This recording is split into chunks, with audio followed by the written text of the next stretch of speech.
Hello everyone, मैं आदिल आप सभी का हमारे यूट्यूब चैनल आदिल मैथ पर स्वागत करता हूँ। तो आज मैं लेकर आया हूँ कि जिस सब्जेक्ट में आपको बेटा सबसे ज़्यादा प्रॉब्लम होती है और आपको लगता है कि उसका जो सिलेबस है वो बहुत ज़्यादा है, जिसको कवर करना बहुत ही कठिन होता है, तो वही चीज़ें मैं आज आपसे शेयर करने वाला हूँ कि आपको सब कुछ नहीं पढ़ना होता, बल्कि आपको क्या पढ़ना होगा, कितना पढ़ना होगा, उस पर हम बात करेंगे। तो आज हम बात करने जीके जीएस की स्ट्रेटजी, स्पेशली कोई भी आप गवर्नमेंट एग्जाम की तैयारी कर रहे हैं, लेकिन स्पेशल बट हम यहाँ पर बात किसी करेंगे एसएससी के किसी भी एग्जाम की। यानी आप एसएससी का कोई भी एग्जाम दें, जो मैं आपको बताऊंगा तो बेटा ये एनालिसिस बेस्ड मैं आपको बताने वाला हूं कि एसएससी कहां से क्वेश्चन पूछती है, किस टॉपिक से कितने क्वेश्चन पूछे जाते हैं और आपको किस सब्जेक्ट को कितना पढ़ना है, वो सारी चीजें मैं बताऊंगा। तो आगे बढ़ने से पहले बेटा सभी जो चैनल पर नए हैं वो चैनल को सब्सक्राइब कर लें, और हमारा जो एप्लीकेशन है उसका नाम है बेटा आदिल मैथ्स। वीडियो के डिस्क्रिप्शन में इसका लिंक दिया है और हमारे टेलीग्राम चैनल का भी लिंक आपको दिया गया। अब दोनों को जाके यहां से चैनल को ज्वाइन कर लेना और बेटा जो हमारा ऐप है इसको इंस्टॉल कर लेंगे, ठीक है।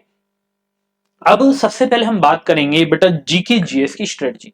अब देखो यहां पर वीडियो में आगे बढ़ने से पहले बेटा एक छोटी सी बात आपको बतानी है, वो ये है कि हो सकता है कि कुछ बच्चे आजकल देखो वीडियोस देखते हैं, तो बहुत सारे टीचर आप देखेंगे या यूट्यूबर हम कह सकते हैं कि जो यूट्यूब पे वो आप जीके जीएस कैसे पढ़े एसएससी के लिए, रेलवे के लिए, अदर एग्जाम के लिए। हो सकता है कि कुछ टीचर ऐसे हैं जो बेटा किसी न किसी में सिलेक्टेड हैं, किसी ने कोई एग्जाम क्वालिफाई किया, कुछ ऐसे हैं कि जो अपना ऐसे ही पढ़ाने लग गए हैं, यानी केवल उन्होंने यूट्यूब पे आके उन्होंने पढ़ाया, उससे पहले ना तो कोई एग्जाम उन्होंने दिए हैं। तो यहां पर क्या थोड़ा सा कॉन्फिडेंस बेटा आपका भी भरोसा मुझ पर होना चाहिए कि हाँ जो मैं बता रहा हूँ वो चीजें ठीक है या नहीं है। तो इसके लिए कि बेटा सबसे पहले कि जो मैं आपको बताने वाला हूँ ये मेरा खुद का एक्सपीरियंस रहा है। खुद मैं जो अपने ऑफलाइन में बच्चे पढ़ाता हूँ बेटा वहां से ये अनुभव है कि हाँ किस तरह से एग्जाम में चीजें आती हैं, ठीक है। अब चाहे स्पेशली मैं टीचर मैथ का हूं, लेकिन मैंने बेटा सीजीएल 4 बार, रेलवे, एनटीपीसी, आरपीएफ, यानी और भी एसएससी का हर एक एग्जाम, चाहे आप सीपीयू लें, सीएचएसएल लें, सीजीएल लें, सब कुछ मैंने बेटा क्लियर किए हुए हैं और मैं सिलेक्टेड भी हूं। तो फिलहाल में इसलिए आप इतना भरोसा कर सकते हैं कि हाँ जो मैं बताऊंगा आपको जेन्युइन चीज ही होगी। ऐसा नहीं होगा कि मैं आपको कहीं से भी चीजें उठा के मैं लाया कि नहीं मेरा मन किया चलो वीडियो बना देता हूं और यहाँ पर लगे। तो सबसे पहले बात करेंगे कि जो एसएससी पूछती है किस सब्जेक्ट में से बेटा कितना पूछ रही है, यानी किस टॉपिक को कितना पूछा जाता है। सबसे पहले आप देखेंगे कि स्टैटिक जीके। अब आपको आपने देखा होगा कि बेटा बहुत क्वेश्चन ऐसे होते हैं कि आपको ये लगता है कि यार इनका तो कोई अता पता था ही नहीं, जो एसएससी ने पूछ लिया। जैसे हम बोलते हैं ना अपनी भाषा में कि बिना सिर पैर वाले क्वेश्चन हमसे पूछ लिए, यानी जिसका कुछ हमें पता ही नहीं है, बुक में भी नहीं मिलते, ऐसे क्वेश्चन पूछ लिए जाते हैं। अब वो सारे स्टैटिक जीके में आते हैं और बेटा कितने क्वेश्चन आते हैं, 25 में से 27 क्वेश्चन, सॉरी 7 क्वेश्चन आते हैं। कितने?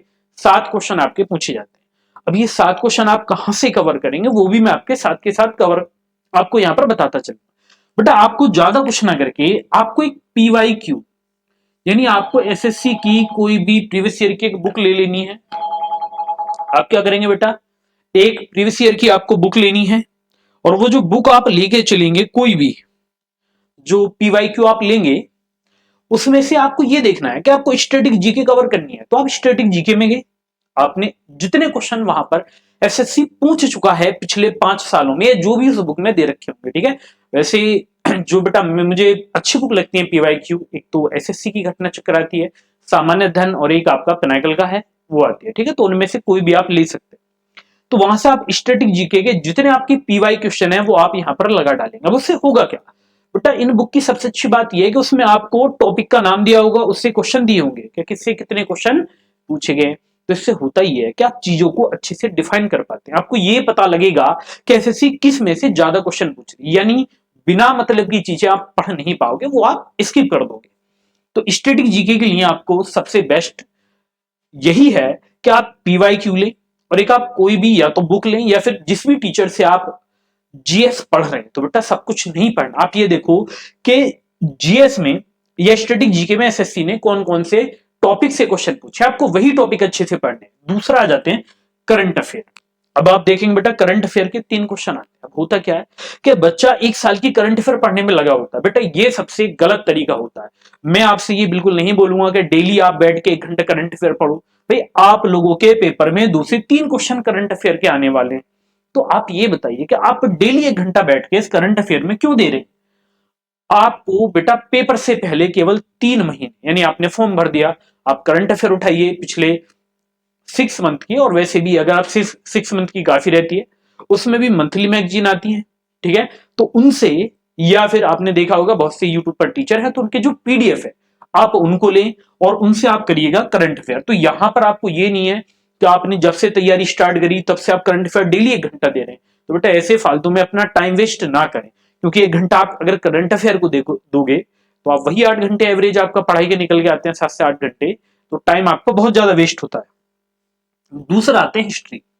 अब हिस्ट्री में आपसे पूछे जाते हैं 4 क्वेश्चन। पूछने का तरीका होता है बेटा, जब हिस्ट्री में 4 क्वेश्चन आते हैं ना, तो 4 इसने ये भी डिवाइड कर दिए। डिवाइड कैसे कर दिए बेटा, हिस्ट्री में एंशियंट यानी प्राचीन भारत 1 क्वेश्चन, बेटा मिडाइवल 1 क्वेश्चन, इसके बाद बेटा जो आपका मॉडर्न इंडिया है, मॉडर्न, उससे आपके 2 क्वेश्चन आते हैं। अब आप देखोगे सर मिडाइवल बहुत बड़ा होता है, बेटा एंशियंट बहुत बड़ा होता है, तो मैंने आपसे पहले ही बोला है बेटा आपको पूरा नहीं पढ़ना होता। अब ये बताइए कि आप एंशियंट जो इंडिया है वो आप पढ़ना स्टार्ट करें, आपने सिंधु घाटी सभ्यता पढ़ी, कितना पढ़ोगे बेटा? आपको कोई यूपीएससी लेवल की जीएस नहीं पढ़नी, आपको केवल क्या करना है, आपको मैंने बताया कि जो पीवाईक्यू बुक आती है ना, उसमें आपको क्वेश्चन का लेवल भी पता लग जाएगा कि कितना आ रहा है, तो उसी के अकॉर्डिंग आपको पढ़ना। और एंशियंट में केवल वही पढ़िए, जैसे आप सिंधु घाटी सभ्यता पढ़ लेंगे और बेटा वैदिक काल पढ़ लेंगे, ऋग्वैदिक काल पढ़ लेंगे, जैन धर्म बौद्ध धर्म हो जाएंगे। बाकी धर्मों से क्वेश्चन नहीं आता इसलिए और पढ़ने ही नहीं आपको, तो टाइम तो इस तरह से बचेगा ना। तो केवल आपको वही टॉपिक पढ़ने हैं जो बेटा पेपर में पूछे जाते हैं, फालतू की चीजें बिल्कुल नहीं पढ़ेंगे। इसके बाद ऐसी मिडाइवल में क्या पढ़ना है, तो मिडाइवल में सबसे ज्यादा बेटा मुगल काल से क्वेश्चन आता है, मुगल में भी अकबर से आता है। तो ये बात याद रखिएगा कि अगर आपको मिडाइवल से ये करना है कि बेटा समय कम है, आपको चीजें जल्दी सीखनी है, तो आप क्या करें कि आप मध्यकालीन भारत में मुगल पढ़ के जाइए। मुगल में भी सबसे ज्यादा आप किसको, अकबर को पढ़ के जाएं, बेटा 1 क्वेश्चन आपका वहां से बनता है। अब प्राचीन भारत, बेटा प्राचीन भारत में तो आपको सारा ही पढ़ना पड़ेगा, क्योंकि प्राचीन भारत बहुत ही ज्यादा इंपोर्टेंट होता है, उसमें सारी चीजें जो भी आती है ना, सारी की सारी पूछी जाती हैं आपसे। चाहे तो देखो सबसे जो मैक्सिमम चांस रहते हैं, जो विद्रोह है 1857 का, वो आपका पूछा जाता है, क्रांति, तो इस तरह से चीजें आपसे पूछी जाती हैं। बाकी 1857 से लेकर आजादी तक इनमें चांस ज्यादा रहते हैं, लेकिन फिर भी मैं यही बोलूंगा कि आधुनिक भारत आपको पूरा पढ़ना है, ठीक है। अब इसके बाद बेटा ज्योग्राफी में आते हैं।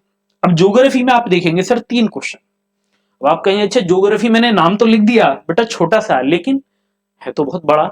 अब यहां पर जब आपको चीज समझ में आई कि अच्छा ज्योग्राफी में सर, तो एक तो विश्व का भूगोल होता है, भारत का भूगोल होता है, बेटा एक क्या होता है आपका, और जो विश्व का भूगोल आप पढ़ते हैं तो उसमें आप क्या पढ़ते हैं बेटा, ब्रह्मांड। ब्रह्मांड से आपका क्वेश्चन आता है, समझे? तो वहां पे ब्रह्मांड पढ़िए, अब ज्वालामुखी पढ़िए, ठीक है, जो भौतिक भूगोल होता है वो आपको पढ़ना है। इसके बाद इंडिया वाले में आपको सीमाएं वगैरह पढ़नी होती है, ज्यादा उसके डिटेल में नहीं जाना, यानी भारत के पड़ोसी देश, रेखाएं वगैरह ये आप देख लेंगे। ये ज्यादा से ज्यादा आपको देखना है तो भारत में खनिज वगैरह कौन सा कहां पर होता है, ये चीजें देखते हैं, और उद्यान वगैरह होते हैं। तो ये सारी चीजें मैं तो आपको ऐसे ही बता रहा हूं, अब आपको मिलेंगी कहां पर वो मैटर करता है। मैंने बताना बेटा, आप पीवाई की जो बुक लेंगे ना प्रीवियस ईयर की, या तो पिनाइकल की या एसएससी सामान्य ज्ञान की, उसमें आपका टॉपिक का नाम लिखा होगा और उसके क्वेश्चन दिए होंगे, तो उससे आपको ये पता लगेगा बेटा किस चैप्टर से क्या क्या क्वेश्चन आ रहे हैं। तो थोड़ी सी मेहनत तो आपको भी करनी पड़ेगी, तो ये समझ लेना आपको। दूसरी बात, साइंस पढ़ा बेटा, साइंस होता है जनरल साइंस। अब जनरल साइंस में क्या आता है आपका बेटा, फिजिक्स हो गया, केमिस्ट्री होगी, बायो होगी, तो यहां पर 3 सब्जेक्ट आपके, लेकिन क्वेश्चन कितने आए, 4। तो आपको फिजिक्स से 1 क्वेश्चन बनता है, केमिस्ट्री से 1 क्वेश्चन बनता है, बायोलॉजी से 2 क्वेश्चन बनते हैं। पैटर्न ये होता है क्वेश्चन पूछने का। लेकिन अब आप यहां पर फिजिक्स आपको बेटा वो बड़ा वाला नहीं पढ़ना होता, यानी जो आप 12th में पढ़ के आ रहे हैं, 11th में आपने पढ़ा है वो नहीं पढ़ेंगे, बल्कि क्या करना है कि साइंस केवल और केवल, बेटा मैं ज्यादा नहीं बोल रहा आपसे, केवल इतना बोल रहा हूं कि जो प्रीवियस ईयर का साइंस के क्वेश्चन है, पूरा जनरल साइंस आप वो करके जाइए, उससे 1 क्वेश्चन भी बाहर नहीं आता, समझे? एसएससी की सबसे अच्छी बात यही होती है कि जो साइंस है वो रिपीटेड क्वेश्चन आते हैं साइंस में, क्योंकि साइंस में बेटा ज्यादा कुछ नया बनेगा नहीं, जो है जनरल साइंस होता है ये, तो उसी से क्वेश्चन बनते हैं। अब पॉलिटी है, अब पॉलिटी में भी देखो ना, तो आपको सब कुछ पढ़ना होता है, प्रेमबल पढ़ के जाएंगे, संविधान सभा पढ़ के जाएंगे, राष्ट्रपति पढ़ के जाएंगे, संसद पढ़ के जाएंगे, और आर्टिकल जो जो इंपोर्टेंट आर्टिकल हैं, जो आपके मौलिक अधिकार हो गए और नीति निर्देशक तत्व हो गए, तो ये सारे इंपोर्टेंट होते हैं। बाकी आपने देखा होगा बाद में जाके परिसीमन होता है और भी बहुत सारी चीजें आपको देखने को मिलेंगी पॉलिटी में, लेकिन बेटा वो नहीं आती। तो ये बात आपको कहां से क्लियर होगी? तो बेटा ये सारी चीजें आपको क्लियर होंगी बुक में। बुक में बस इतना समझ जाइए, जिससे ज्यादा क्वेश्चन उसका वेटेज ज्यादा, बेटा जिससे कम क्वेश्चन उसका इंपोर्टेंस भी कम है, तो इतना समझिएगा। अब जैसे बेटा पॉलिटी में केवल आपके 2 क्वेश्चन आते हैं, तो इसलिए कभी भी पूरी पॉलिटी ना पढ़ें, प्रीवियस ईयर की बुक लें, उससे आप देख सकते हैं कि सर इस टॉपिक से क्वेश्चन आए, इसी को पढ़ के जाना है।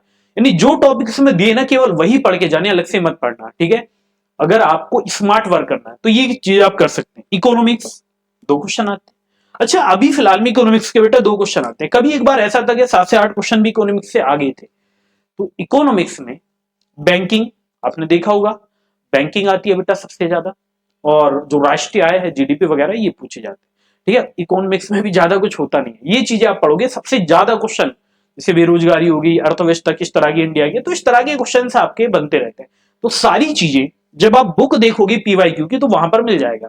दूसरी बात मैंने आपको क्या बताई कि आप कोई भी किताब एक ले लें बेटा, थ्योरी वाली लेनी है आपको, थ्योरी वाली भी जनरल बुक लेनी है। ऐसा नहीं है कि आप अलग अलग टॉपिक की अलग अलग बुक ले, जैसे हिस्ट्री की आपने 3 या 4 बुक ले ली, या ज्योग्राफी की आपने 2-3 बुक ले ली, संविधान आपने बेटा एम लक्ष्मीकांत का इतना बड़ा संविधान ले लिया। तो ऐसे काम ऐसी मतलब पॉलिटी नहीं लेनी आपको। आपको जो आप एग्जाम की तैयारी कर रहे हैं ना उसके हिसाब से क्या क्या टॉपिक आ रहे हैं, किसका वेटेज कितना, उसके अकॉर्डिंग पढ़िए। अगर आपको अपना समय बचाना है, बाकी समय खराब करने के लिए तो बेटा पूरा आप कुछ भी कर सकते हैं, आपके पास फोन है, आपके हाथ में है, ठीक है। इससे ज्यादा मैं समय खराब करने वाली कोई चीज नहीं मानता। तो ये चीजें समझेंगे। बुक में दोबारा से बता देता हूं बेटा, जो बुक है, बुक मैंने बताई, एक तो पिनाकल पब्लिकेशन की बुक आप एसएससी की पीवाईक्यू ले सकते हैं, ठीक है। दूसरा बेटा आप घटना चक्र की ले लेंगे, एसएससी सामान्य अध्ययन, बेस्ट बुक है दोनों, ठीक है। सामान्य अध्ययन दोनों बेटा बेस्ट बुक है, ऐसा नहीं है कि दोनों बुकों में कोई दिक्कत हो, बेहतरीन बुक है। ये भी पीवाईक्यू है बेटा, ये भी ये रहता है कि ये जो घटना चक्र आप लेते हैं इसमें बेटा एरर कम होते हैं, इनमें एरर होने के चांस नहीं होते, इस बात को समझिएगा। ये बाकी बुक और भी आती है, उनमें बेटा गलतियां ज्यादा होती हैं, आप कहां तक अपना दिमाग खराब करोगे इनके चक्कर में। तो इसलिए आपको वही चीजें पढ़नी है जिनकी आपको जरूरत है। और आपको अगर बेटा वीडियो अच्छी लगी हो तो सभी वीडियो को शेयर करें, लाइक करें, चैनल को सब्सक्राइब करें, और वीडियो के डिस्क्रिप्शन में हमारे चैनल का ऐप का लिंक दिया है, उन्हें जाके वहां से बेटा इंस्टॉल और ज्वाइन कर लें। तो मिलते हैं आपसे न्यू वीडियो में, तब तक के लिए सभी को थैंक यू।